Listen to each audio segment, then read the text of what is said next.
As you know that you cannot upload videos using YouTube Studio with default description and default tags and default title.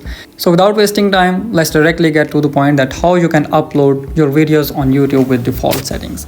For that purpose, you have to open up your Google Chrome browser, and let me open the incognito mode for showing you the example. And after that, go to the search button and write here YouTube Studio. This is the Google search.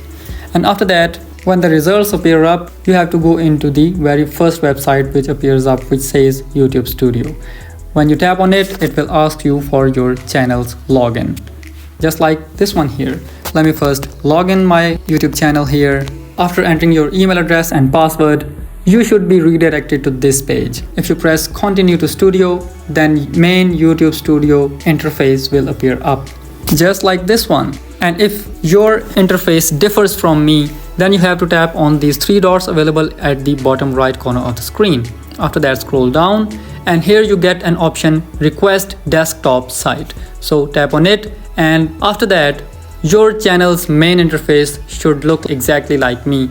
And this is the main home page of YouTube Studio, which looks like 100% the desktop YouTube Studio home page. And after that, you have to tap on this little create button available at the top right corner of the screen. Tap on upload videos and select files, photo library, and upload the desired video.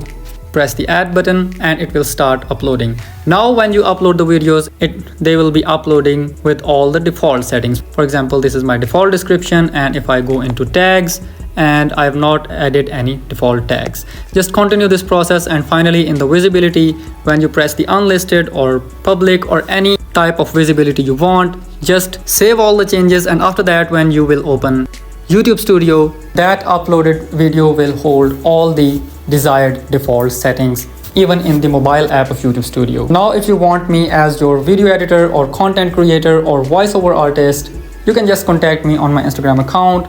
This is the one. I'll be waiting for you on my Instagram account. And if you have any of the questions, let me know in the comments. See you in the next video. Thank you so much.